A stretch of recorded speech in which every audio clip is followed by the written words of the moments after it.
ಎಲ್ಲಿಗೂ ನಮಸ್ಕಾರ.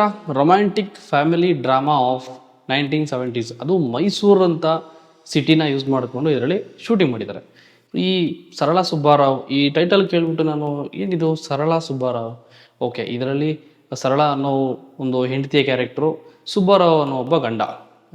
ಇವರಿಬ್ಬರ ಒಂದು ಲವ್ ಸ್ಟೋರಿ ಆ್ಯಂಡ್ ಆಲ್ಸೋ ಮದುವೆ ಆದಮೇಲೆ ಆಗುವಂಥ problems etcetera etcetera.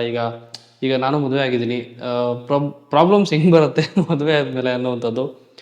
And also ಗಂಡ ಹೆಂಡತಿ ಮಧ್ಯೆ ಬರುವಂಥ ಕಾಮನ್ ಇಶ್ಯೂಸ್ ಏನಿರುತ್ತೆ, ಆ್ಯಂಡ್ ಆಲ್ಸೋ ಫ್ಯಾಮಿಲಿ ಜೊತೆ ಬರುವಂಥ ಇಶ್ಯೂಸ್, ಹುಡುಗನ ಫ್ಯಾಮಿಲಿ ಹುಡುಗಿ ಫ್ಯಾಮಿಲಿ, ಅದ್ರ ಮಧ್ಯೆ some of the values like ಇರುವಂಥ ಜಾಗ, ಮನೆ, ಫ್ಯಾಮಿಲಿ, ಗಂಡ ಹೆಂಡತಿ ಮಗು. ಒಂದು ಡೈಲಾಗ್ ತುಂಬ ಚೆನ್ನಾಗಿದೆ. ಗಂಡಸರು ಹಡಿಯೋಕ್ಕಾಗಲ್ಲ, ಅಂದರೆ ಮಕ್ಕಳನ್ನ ಹಡಿಯೋಕ್ಕಾಗಲ್ಲ, ಅದು ಗಂಡಸ್ಗೆ ಇರುವಂಥ ಶಾಪ ಅಂತ. ಅದಕ್ಕೆ ಒಂದು ಲೇಡಿ ರಿಪ್ಲೈ ಮಾಡ್ತಾರೆ, ಹೆಂಗಸರು ಅಡಿಲೇಬೇಕು, ಅವ್ರಿಗಿರುವಂಥ ಘೋರವಾದ ಶಾಪ ಅಂತ. ಇದೆಲ್ಲ ನೋಡ್ತಾ ಇದ್ದರೆ 1970s ಒಂದು ಫ್ಯಾಮಿಲಿ ವ್ಯಾಲ್ಯೂಸ್ ಏನೇನಿತ್ತು ಈಗ ಬಿಡಿ ನಾವೆಲ್ಲ ಮರ್ತು ಹೋಗ್ತಾ ಇದ್ದೀವಿ. ಫ್ಯಾಮಿಲಿ, ಫ್ರೆಂಡ್ಸು, ಸಂಬಂಧ ಅಂದ್ರೇನು, ಅದಕ್ಕಿರೋ ಬೆಲೆ ಏನು, ಅದನ್ನೆಲ್ಲ ಬಿಟ್ಟು ಸಣ್ಣ ಪುಟ್ಟ ಜಗಳ ಆಗ್ತಿದ್ದಂಗೆ ನಾವೇನು ಮಾಡ್ತೀವಿ, ಡಿವೋರ್ಸ್ ತಗೋತೀವಿ, ದೂರ ಆಗ್ತೀವಿ, ಸಪ್ರೇಟ್ ಆಗ್ತೀವಿ. ಒಂದೇ ಮನೇಲಿ ಇದ್ಕೊಂಡು ಕೂಡ ಕೆಲವು ಸರಿ ಮಾತಾಡೋದಿಲ್ಲ, ತಿಂಗಳಗಟ್ಟಲೆ ಮಾತಾಡೋದಿಲ್ಲ, ಕೆಲವರಂತೂ ವರ್ಷ ಪೂರ್ತಿ ಮಾತಾಡಲ್ವಂತೆ. ಅದು ಹೆಂಗಿರ್ತಾರೋ ನನಗಂತೂ ಗೊತ್ತಿಲ್ಲ.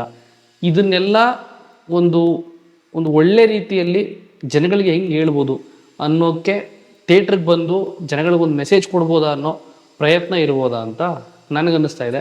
ಆ್ಯಂಡ್ ಅದರಲ್ಲಿ ಅಜಯ್ ರಾವ್ ಅವರು ಆ್ಯಕ್ಟ್ ಮಾಡಿದ್ದಾರೆ, ಮಿಶಾ ನಾಗರಾಜ್, ವೀಣಾ ಸುಂದರ್ ಆ್ಯಂಡ್ ರಂಗಾಯಣ ರಘು ಅವರು, ಇನ್ನೂ ಸಾಕಷ್ಟು ಜನ ಆ್ಯಕ್ಟ್ ಮಾಡಿದ್ದಾರೆ.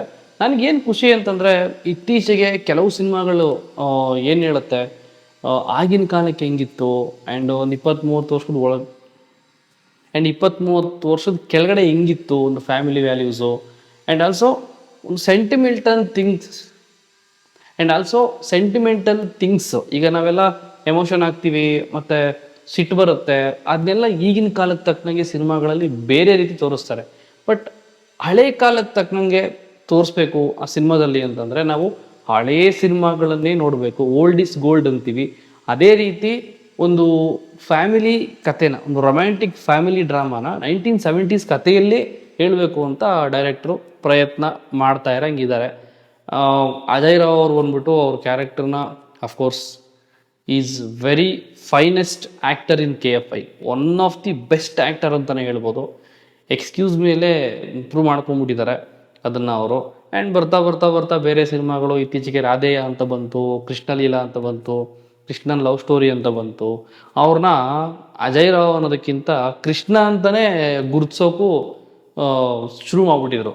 ಸೊ ಆ ರೀತಿ ಕ್ಯಾರೆಕ್ಟರ್ಗಳನ್ನ ಪ್ಲೇ ಮಾಡ್ತಾ ಬಂದವರು ಅಜಯ್ ರಾವ್ ಅವರು. ಅದಾದಮೇಲೆ ಈಗ ಹೀರೋ ಆಗಿ ಮಾಡ್ತಾ ಇದ್ದಾರೆ. ಆ್ಯಂಡ್ ಹೀರೋಯಿನ್ನು ಕೂಡ ತುಂಬ ಕ್ಯೂಟ್ ಆಗಿದ್ದಾರೆ.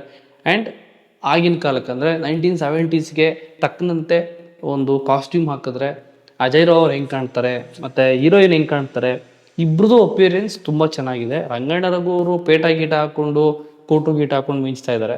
ಇದನ್ನು ಥಿಯೇಟ್ರಲ್ಲಿ ನೋಡೋದಕ್ಕೆ ನಾನಂತೂ ವೆಯ್ಟ್ ಮಾಡ್ತಾ ಇದ್ದೀನಿ. Because 1970s family drama.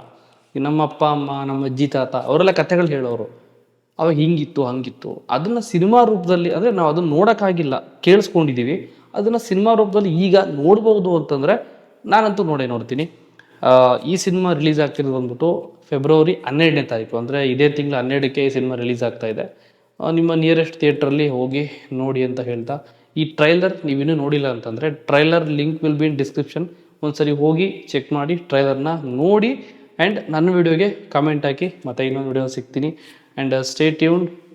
12th February. Thank you.